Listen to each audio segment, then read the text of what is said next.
안녕하세요. 재미삼아입니다. 저희가 얼마 전에 집들이 영상을 올렸는데 보시면 아시겠지만 지금 이 집이 상당히 높거든요. 제가 지금까지 살아온 집들 중에서 가장 높아요. 오. 가장 높은 정도가 아니라 비교도 안 되게 높거든요. 근데 어렸을 때부터 사실 높은 집에 한 번쯤은 살아보고 싶었어요. 왜냐면은 고향집이 2층 주택이었거든요. 그리고 나서 제가 이제 자취를 하면서 이사를 다녀온 집들이 돈이 없다 보니까 2층을 못 벗어났어? 4층까지는 올라갔는데 근데 그 4층이 고시원이었어요. 그렇게 고시원부터 시작해서 로망이었던 고층 아파트를 사기까지 제가 살아왔던 집들에 대해서 이야기를 하려고 합니다. 그거 너무 TMI 아닌가요? TMI이긴 한데 이런 얘기 듣는 거 되게 재밌지 않나? 저는 남 인생 얘기 듣는 거 재밌더라고요. 사실 제가 정말 혈혈 단신으로 서울에 상경을 해서 처음으로 살게 된 게 이제 고시원이었는데, 다른 영상에서 이 부분은 제가 말씀을 드렸었는데 보신 분이 많이 없더라고요. 그렇게 제가 서울 처음으로 이제 상경을 하게 되면서 고시원을 살게 됐어요. 그 고시원에 1년을 있었어요. 어땠어요? 고시원이 어땠냐, 한번 살아보세요. 사실 고시원도 한 번 옮겼었어요. 서울에 올라가서 첫 고시원은 강남에 있었던 고시원, 나름 이제 나름 고시원 그렇지. 중에 탑 고시원이네.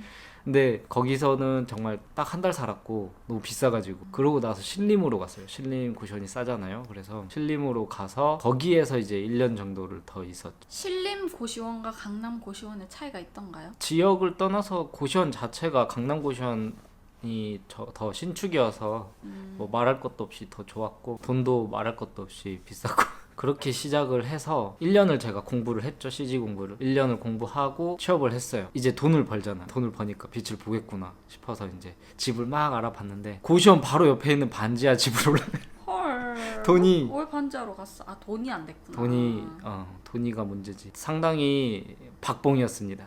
뭐 아시는 분은 아시겠지만은 어쨌든 고시원 탈출은 그렇게 했어요. 취업을 함과 동시에 고시원 탈출을 해서 집을 옮긴 게 반지하. 그래서 거기에서도 1년 정도를 곰팡이와 함께 살았어요.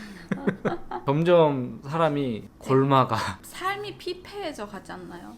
항상 피곤하고, 그쵸. 그곳에서도 이제 1년을 살게 됩니다. 1년을 살고 돈이 조금 모여가지고 올라갔나요? 올라갔죠. 1층으로. 그래도 주- 1층이었죠. 아니 근데 그냥 1층이 아니라 주차장이 껴있는 1층. 뭔지 아실 거예요. 이게 흔하진 않은데 빌라에 그 보통 관리소 같은 거를 두거나 아니면 뭐 그런데 뭔지 알겠다. 그 공간을 이제 원룸 하나를 이제 둔 거예요. 그러면 1층에는 본인 유닛밖에 없었던 거네요? 그렇지. 뭔지 그러니까 그림이 그려진다. 문을 딱 열면은 차가 보여. 음. 차 마우라가 보여. 새벽에 되게 못 볼 걸 또 보고. 어쨌든 그렇게 또 다시 1년을 주차장 옆에 1층에서 살게 됐어요. 막 시끄럽거나 빛이 막 들어오지 않나요? 차들이 왔다 갔다 많이 하니까. 주차장 쪽으로 창문은 없어서 빛은 안 들어왔는데, 시끄러운 거는 아까 새벽에 잠깐 그 1층 집에 살 때 정말 가장 힘들었던 게 겨울이었어요. 그때 하필이면 또 엄청난 한파가 찾아와가지고 막 수도관 동파 사고 엄청 많았거든요. 역시나 우리 집도 이제 동파돼가지고 수도관도 동파됐고 보일러도 동파가 된 거예요. 그럼 추워서 어떡해요? 그래서 집에 들어가면은 집이 영하 2도야. 헐. 그때 그냥 전기장판 켜놓고 이불 속에서 살았어요, 겨울 내내. 근데 또 여름이라고 또 좋은 것도 아니고, 여름엔 또 이제 지열이 또 올라와가지고 그 1층 집도 한 1년 정도 살았던 것 같아요. 그리고 나서 캐나다 올 준비를 했고, 집에 고향 집에 내려가서 그렇게 해서 이제 캐나다에 와가지고 처음으로 이제 살게 된 게 홈스테이였어요. 홈스테이였는데 이게 어학원을 통해 가지고, 유학원? 어학원? 뭐 같은 건가? 그렇죠. 유학원. 유학원을 통해서 얻은 집이라서 선택을 못 하죠. 선택 한 두세 개 정도 있긴 있었는데, 옵션이 가장 가까운 집으로 하긴 했는데 가서 보지는 못했지. 캐나다에 딱 와서 봤는데 기숙사예요. 완전히 방을 엄청 쪼개놔가지고 홈스테이인데, 그 같이 홈스테이를 하는 사람들이 7명인가 있었던 거예요. 근데 그 중에서 그 와중에 같은 돈을 내는데 그 와중에 제가 가장 늦게 들어갔거든요. 그래서 가장 작은 방을 들어가게 됩니다. 운도 진짜 없다. 게다가 거기도 반지하였어. 아 그래요? 근데 고시원보다 더 작았어, 그 방이. 어떡해. 그래도 창문은 있더라. 다행이네요. 일단 가자마자 실망을 하고 한 달, 두 달 살았던 것 같아. 두 달. 그래도 많이 살았네요. 그 집에서 2달이나 버텼으면. 돈이 없었어. 아.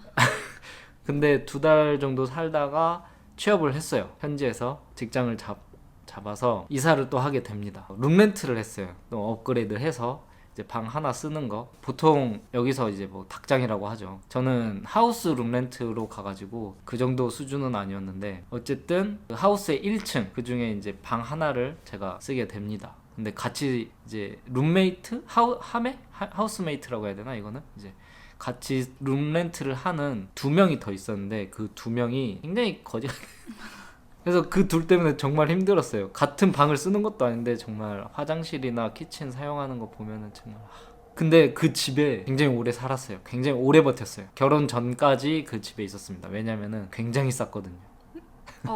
가격도 저도 처음에 굉장히 놀랐어요. 370불이었어요. 제가 그때 방 하나 쓰는데 500불? 저는 위치가 이렇게 좀 밴쿠버 보면은 멀었지. 밴쿠버 중심에서부터 그 테두리 하나가 1존, 그 다음에 더 멀리 있는 데가 2존 이렇거든요. 근데 여기는 1존에 살았고 저 같은 스테이션 옆이었어요. 게다가 저 같은 경우는 2존에 살았어요. 그러니까 제가 더 멀리 있으니까 더 쌌었어야 됐는데 하여튼 근데 엄청난 그- 파격적인 할인 가격. 그렇지. 그러니까 할인 가격은 아니고 원래 가격인데 근데 그 가격 때문에 계속 버틸 수 있었던 것 같아요. 같이 일하는 이제 직장 동료들은 굉장히 이해를 못했죠. 그러니까 돈도 벌 만큼 버는 사람이 왜 그런 데에 그렇게 있냐. 구질구질하게 살아 이런 느낌? 구질구질했지.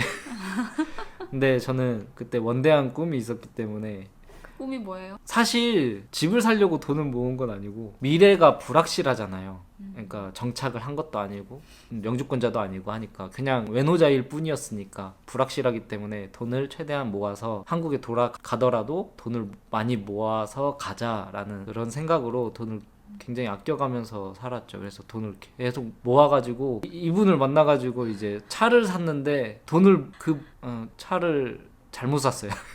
한 번쯤은 또 이제 남자들이 이제 차를 좋아하잖아요. 그래서 쿠페를 샀는데 지금 굉장히 후회하고 있습니다. 돈 먹는 아마. 그때 차를 사지 말고 그때 집을 샀어야 되는데. 그때는 몰랐죠. 그때는 결혼해서 캐나다 살지도 몰랐고. 맞아요. 그렇기 때문에 그때 제가 멍청했던 건 아니었어요. 그냥 몰랐던 거였어요. 그게 그건가? 그리고 나서 이제 거의 다 왔네요. 결혼을 하고 바로 이 전 집에 이제 2년 정도 있었죠. 결혼하고 쭉 살았으니까. 2년을 있었는데 그 집도 1층이었어요. 근데 2층 같은 1층이었어요. 그래서 나아진 게 별로 없었다. 빚도 안 들어오고 그 집도 굉장히 그 집도 힘 공사하기 전까지는 그래도 뭐 이렇게 대충 살만하다라고 살만했지. 생각했는데 공사를 시작하고 나서는 이제 먼지도 들어오고 창문에 빛도 이제 그나마 있던 빛도 다 가려지고 곰팡이도 많이 생기고. 근데 그래. 그 집이 괜히 공사를 한 게 아니라 이미 집이 썩어 있었어. 그래서 그랬던 거고 위치는 진짜 좋았어요. 위치는 정말 좋았는데 그냥 집 자체가 좋다라고 말할 만한 집은 아니었어요. 근데 그 집도 굉장히 쌌기 때문에 돈을 모으기 위해서 저희는 싸고 위치 좋은, 그러니까 가성비 좋은 집을 계속 고르다 이제 그 집으로 들어갔던 거거든요. 어쨌든 덕분에 돈은 잘 모았다. 근데 그 집을 벗어나서 지금 이 집에 이제 이사 오는 순간 사람이 됐습니다. 그 전까지 사람같이 안 살았나 보지 뭐. 좀 그렇게 그냥저냥 살았던 것 같아요.